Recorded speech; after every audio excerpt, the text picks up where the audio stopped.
Saudara, seorang siswi SMP dilaporkan ke polisi usai mengkritik Pemkot Jambi. Ia dilaporkan atas kasus Undang-Undang ITE. Kami sengaja menyamarkan identitas perempuan ini karena masih di bawah umur. Awalnya, siswi SMP ini memprotes aktivitas sebuah perusahaan hingga membuat rumah neneknya rusak. Ia pun meminta bantuan kepada wali kota Jambi untuk melakukan tindakan. Tak mendapat tanggapan dan solusi, siswi SMP ini emosi hingga melakukan sejumlah kritikan kepada wali kota Jambi yang diunggah di akun media sosialnya.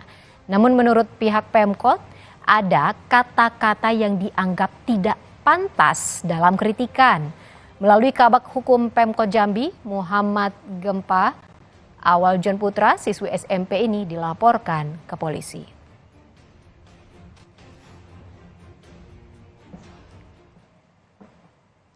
Tolong Pak, tinjau rumah nenek kami Hapsah Pak. Permasalahan ini kan sudah dari lama Pak. Karena kebijakan Bapak, rumah nenek kami jadi kayak gitu Pak. Tolong Bapak. Bapak punya izin sama perusahaan itu Pak, 20 ton. Tapi kan Bapak wali kota, Bapak pejabat yang dipilih oleh rakyat Pak.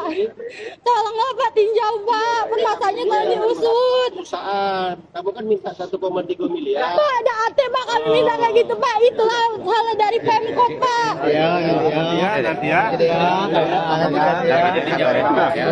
Jadi jangan aneh pula dipoto kamu ini ya. Dan inilah video saat ia meminta bantuan wali kota Jambi, Syarif Fasya, untuk melihat kondisi rumah neneknya. Siswi SMP ini meminta sang wali kota menindak aktivitas perusahaan karena sudah membuat sejumlah kerusakan. Wali kota pun tak bisa berbuat banyak dan meminta siswi SMP menemui pihak perusahaan sendiri. Tapi kan Bapak wali kota, Bapak pejabat yang dipilih oleh rakyat Pak. Menyadari dengan penuh bahwa Siswi SMP ini sempat kaget saat dipanggil polisi. Pasalnya, ia juga melaporkan sebuah akun yang menghinanya di media sosial. Namun atas laporan Pemkot, ia telah meminta maaf. Siswi SMP ini tetap meminta keadilan dan berharap adanya solusi atas kerusakan yang sudah ditimbulkan. Bersama dengan orang tuanya, ia juga meminta perlindungan kepada UPTD PPA Jambi.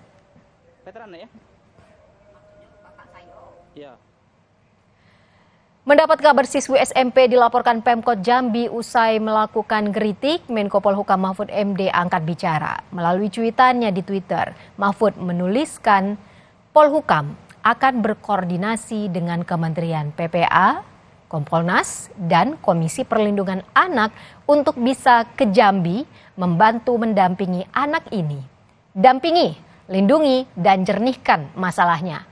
Perlakukan anak-anak sesuai dengan hukum yang berlaku bagi anak-anak, tulis Mahfud. Pada Pak Mahfud, saya secara pribadi terima kasih atas respon Bapak yang cepat tanggap untuk melindungi saya. Saya mohon sekali kepada Bapak untuk tetap mengawal kasus saya. Dari yang awal saya bersuara karena rumah nenek saya dirusak oleh perusahaan Cina atas kebijakan wali kota Jambi selama hampir 10 tahun ini Pak. Tolong kasus itu jangan sampai dihilangkan Pak ataupun ditenggelamkan. Tolong kasus itu yang menjadi perhatian publik sekitarnya. Saudara, siang ini siswi SMP bersama keluarganya bertemu dengan perwakilan Pemkot Jambi di Polda Jambi. Pertemuan dilakukan usai Pemkot Jambi berencana mencabut laporan. Pertemuan antara siswi bersama keluarga dan Pemkot Jambi berlangsung tertutup. Selengkapnya kita terhubung dengan jurnalis Kompas TV, Jumadi di Jambi. Jumadi, hari ini siswi SMP dan Pemkot bertemu di Polda Jambi. Apa hasilnya? Ya, sudah dapat saya sampaikan hingga hari ini dari pukul 10 pagi sampai pagi ini tim dari Polda Jambi yang didampingi oleh Menko dan Kabak Hukum sendiri dan dari pihak terlapor yaitu saudara Kiki yang didampingi oleh orang tua dan kuasa hukum juga itu didampingi oleh PPA. Hingga hari ini kedua pihak masih melakukan mediasi untuk dikelola Direktorat khusus Polda Jambi dan seluruh awak media masih menunggu apakah hasilnya ini apakah pihak Pemkot mencabut laporannya apakah diteruskan ke proses hukum dan kami sampai tadi masih menunggu apakah Pemkot Jambi ini dicabut, Jumadi? Belum informasi resmi kami apakah tapi dari hasil perbincangan dua pihak katanya akan dicabut. Ya, lalu bagaimana dengan solusi kerusakan rumah akibat aktivitas perusahaan ini, Jumadi? Ya, untuk sampai saat ini terkait kerusakan rumah nenek siswi ini belum ada riset dalam pasti apakah rumahnya akan diperbaiki oleh pemerintah Jambi sendiri atau dari pihak terkait belum ada.